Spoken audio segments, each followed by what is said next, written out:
শৃঙ্খলা রক্ষা করে আপনারা আপনাদের জায়গা থেকে লাগাতার অবস্থান ধর্মঘট অনশন আন্দোলন চালিয়েছিলেন।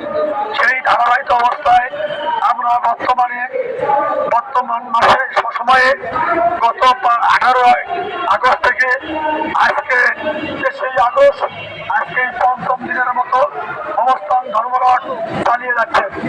আপনাদের অত্যন্ত আহ্বান জানাবো সরকারের পক্ষ থেকে, অন্তর্বর্তীকালীন সরকারের মাননীয় প্রধান উপদেষ্টা এবং শিক্ষা উপদেষ্টার পক্ষ থেকে যতক্ষণ পর্যন্ত আমাদের দাবি প্রাইমারি ন্যায় কার্যকরণের ঘোষণা না আসবে ততক্ষণ পর্যন্ত অবস্থান কর্মসূচি সহ অন্যান্য কর্মসূচি চালিয়ে যাব।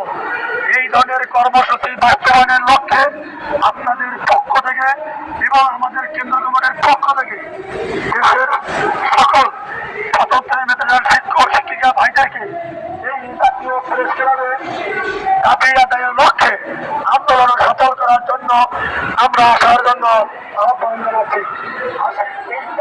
উপস্থিত থেকে এই আন্দোলন শিক্ষকদের শরীক হয়ে দাবি আদায় করার জন্য ঐক্যবদ্ধভাবে এই আন্দোলন শরীরের আহ্বান আছে। এই আহ্বান থেকে আমি আমার বক্তব্য শেষ করব। আর কিছু নির্দেশনা দেব। শিক্ষক ভাই যারা আছেন, কোন শিক্ষক খাওয়া এবং পায়খানা প্রস্তাবের সময় ব্যতীত কোন শিক্ষক ইতিহাসকে আপনারা ডাকতে পারবেন না। শিক্ষক আপনারা এখানে লক্ষ্যদর্শী একটাই আন্দোলন করা চলেছেন, আন্দোলন সফল করা চলেছে, কোথাও যাওয়া চলবে না। আর জুমার নামাজ, আমরা জুমার নামাজ মসজিদে তার প্রয়োজন নাই।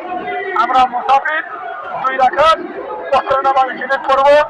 এখানেই আমাদের মধ্য দিয়ে আমরা আমার দাবি আদায়ের জন্য বর্তমান অন্তর্বর্তীকালীন সরকারের জন্য দোয়া করবো এবং পাশাপাশি আমাদের আসলে শিক্ষক এবং বিদেশের মানুষ তারা পাশাপাশি এই বন্যায় কষ্ট করতেছে, তাদের কষ্টটা আল্লাহ লাঘব করে এবং দেশের আবহাওয়া জনতা রাজনৈতিক নেতৃবৃন্দ সরকারের দায়িত্বে তারা আছে, তারা যেন বাংলাদেশী জনগণের পাশে দাঁড়ায়।